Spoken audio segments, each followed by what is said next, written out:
Celine Dion stopped mid-sentence. Her head turned slowly toward the small speaker on the desk. The way a person turns toward a sound they recognize from a place they have not been in a very long time.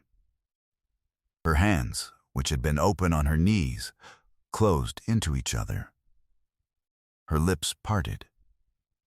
And then closed. And then nothing came from them at all. Jimmy Fallon watched her face change the way a sky changes before weather, not suddenly, but completely, and he tried to speak, and could not. His mouth moved. No sound arrived. He sat there, hands flat on the desk, eyes full, watching the most resilient voice in the world go absolutely still. It was a Tuesday night taping. February 2024. The Tonight Show. Celine Dion was making one of her first public appearances in years. A woman who had spent the last 2 years fighting a rare neurological illness with a silence and a courage that the world had watched from a distance and ached over. The audience had waited a long time for this night. Some of them were crying before she even walked out. They were not prepared for what was about to happen. Celine Dion walked onto that stage, and the room came apart. 300 people on their feet before she reached the microphone stand. She walked slowly, with the particular grace of someone who has had to relearn what her body can do, and has accepted that process without bitterness. And she smiled. That enormous, wide-open, unguarded smile that has always been the most recognizable thing about her, even more than the voice, and she settled into the chair across from Jimmy with both hands folded in her lap. The energy in the room was enormous, enormous and tender at once. They talked for 12 minutes. Her health, her children, a funny story about her sons trying to cook her dinner during her recovery that left the kitchen uninhabitable for a week. Jimmy was warm and unhurried. Celine was generous and funny and fiercer than anyone expected. Everything was right. The band was easy. The audience was easy. And then Jimmy said, "There's something I want to play for you if you'll let me." He reached beneath the desk and placed a small speaker between them. Celine tilted her head slightly, the way a person does when they are curious but not concerned. Jimmy pressed play. The sound that came out was old. The way a recording is old when it has been analog and then digital and carries the ghost of every format it has passed through. A piano, simple, unadorned, the melody of a song, not performed, not arranged, just played. And then a voice. A man's voice, older, singing softly and not quite in tune, the way people sing when they believe no one is listening. Singing the melody. Her melody. A song no one had ever heard him sing. And Celine Dion turned toward that sound, and every word she had been forming left her entirely. The entire studio froze. To understand what happened next, you need to understand what happened in 1981. Celine Dion wasn't always Celine Dion, the global voice of a generation. In 1981, Celine Dion was 13 years old, the youngest of 14 children born to a musical family in Charlemagne, Quebec, a small town 40 kilometers east of Montreal, where the St. Lawrence River bends, and the winters arrive in October and stay until they feel like leaving. She had been singing since before she could read. Her voice had been known her whole short life as something extraordinary. But extraordinary in the way a remarkable thing in a small town is extraordinary. Completely. And only to the people within driving distance of it. She had recorded a demo cassette that spring. Her mother had written the songs. Her older brother Jacques had played piano. They had recorded it in the living room of their house on Rue Notre Dame, on a portable recorder borrowed from a neighbor, with a bedsheet hung over the window to soften the echo. It was 4 songs. The last one was a melody Celine had written herself, at the kitchen table, on a Wednesday afternoon in March, when the house was quiet for once, because all her brothers and sisters were at school. She had never performed it for anyone. She had only sung it to herself and to her father. Her father was Celine Dion. He was 60 years old that spring. He played accordion. He had worked 30 years in the same restaurant in Charlemagne.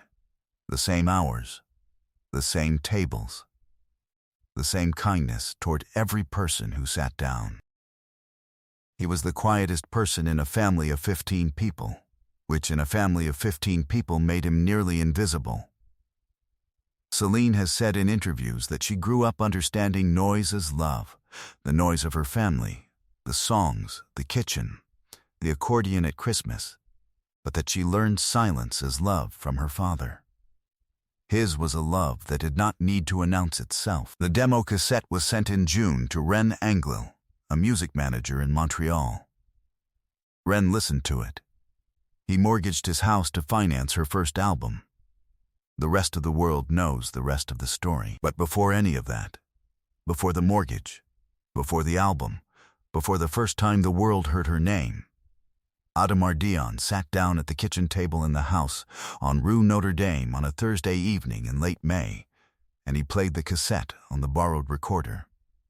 He listened to all 4 songs, and when the last one played, the melody Celine had written herself, the one she had only sung to herself and to him, he sat quietly for a long moment. Then he wound the tape back to that last song, and he pressed record. He did not know he was pressing record. He thought he was pressing play.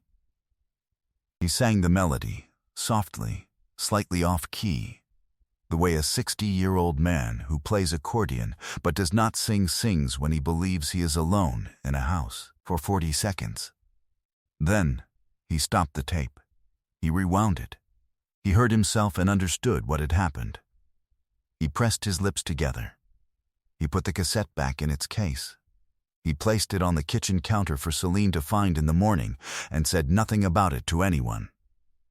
He passed away 11 years later, in 1992, before the world had finished learning Celine Dion's name.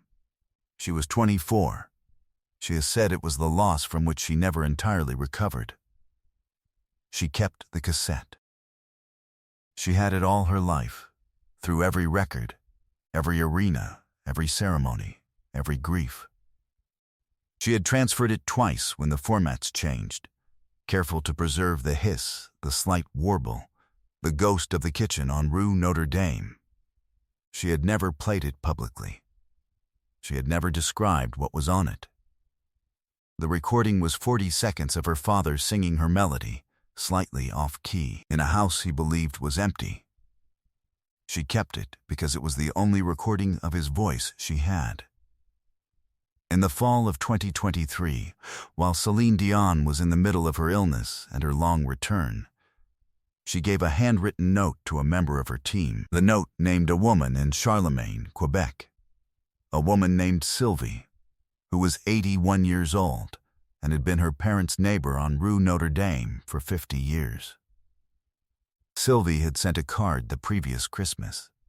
In it she had written one sentence: "Your father used to play his accordion on the front step on Sunday evenings, and I would sit on my porch and listen, and I have missed that sound every Sunday since 1992. Celine had read that card many times, and one day, in the middle of the long, quiet months of her recovery, she had made a decision. She arranged for Sylvie to be in the audience that Tuesday night in February. She told no one at The Tonight Show what the recording was or who the man's voice belonged to. She asked only that the audio file be ready in the desk speaker when Jimmy pressed play. She told Jimmy one thing before the taping: "This is the only recording of my father's voice. I have never played it for anyone. Tonight I want someone who loved him to hear it." Behind the scenes, Celine Dion had made a decision that defied every producer's expectation. The show's producers had prepared for a triumphant return, an emotional interview, perhaps a brief performance, an audience that had waited years for this moment. What they had not prepared for was what Celine had arranged in quiet, the way she has always arranged the most important things in her life, without announcement, without ceremony, with complete and private certainty. Jimmy Fallon now understood what he had just played. His mouth moved. Nothing came out. He pressed his fingers together on the desk and looked at 300 people who were not making a sound, and then looked back at Celine Dion. She was still turned toward the speaker. Her eyes were closed. One hand had moved to her throat, not dramatically, but the way a singer touches her throat when something moves through it that has nothing to do with singing. Slowly, deliberate as breath. Jimmy tried once more to speak. His voice broke before a word formed. He shook his head. He looked out at the audience with his eyes full and simply, helplessly, smiled, because there was nothing else to do. The director in the control room did not cut to commercial. Questlove had set his drumsticks across his knees and was sitting completely still. A camera operator on the far side of the stage had lowered his camera slightly and was looking at the floor. But this is the moment no one in the studio and no one watching at home ever saw coming. Celine Dion opened her eyes.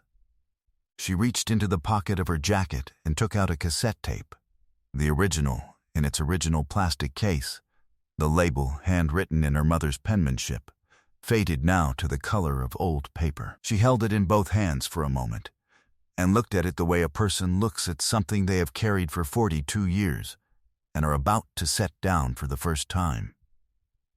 Then, she looked toward the back of the audience, toward the aisle seat in the 8th row, where a woman of 81 was sitting very still with her hands in her lap. A woman who had sat on her porch on Sunday evenings for 50 years and listened to an accordion through the wall of the house next door.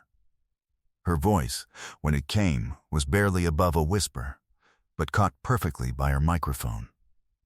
Sylvie, the woman in the 8th row, looked up. Her hand went slowly to her mouth. Jimmy Fallon was standing. He didn't remember standing. "Folks," he said.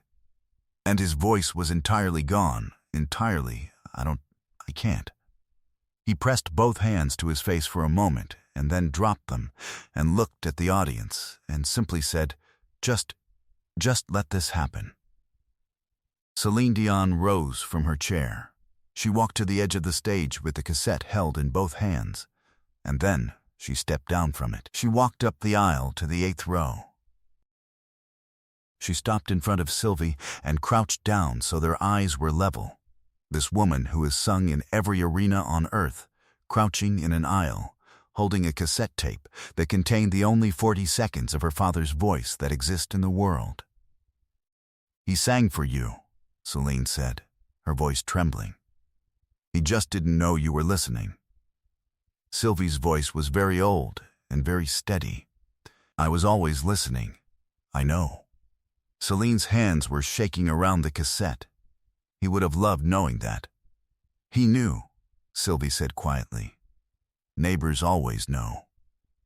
Celine Dion placed the cassette in Sylvie's hands and closed both of her own around them and held them. Held them for a long time. 300 strangers, none of them moving, none of them dry-eyed. All of them inside something they would not be able to explain for years. The standing ovation lasted 4 minutes. Sylvie sat with the cassette in her lap and did not look at it. She looked at the stage. She looked at the woman who had just given her the most private thing she owned, and she nodded once. The slow, certain nod of someone who has been waiting a long time for the world to confirm what they already knew. Sylvie passed the cassette to Celine's eldest son, Ren Charles, the following month, with a handwritten note. The note said, "Your grandfather's voice belongs with his family. I only needed to know it still existed. Ren Charles has listened to the 40 seconds many times. He says his mother cries every time. The same way, not with grief exactly, but with the particular relief of someone who has been holding something heavy for a long time and has finally been given permission to set it down. The cassette is now kept in a small wooden box that belonged to Adamar Dion. The box sits on a shelf in Celine's home in the south of France, next to a photograph of the house on Rue Notre Dame in Charlemagne, taken in the spring of 1981, the same spring the demo was recorded. In the photograph, the front step is visible. The accordion is leaning against the door. Adamar Dion sang off-key for 40 seconds in a kitchen he believed was empty. He never knew anyone else would hear it. He never knew it would cross 42 years and an ocean and find its way back to a front porch in a small town east of Montreal. Some songs are sung only for one person. The distance they travel after that is the measure of how much they were loved.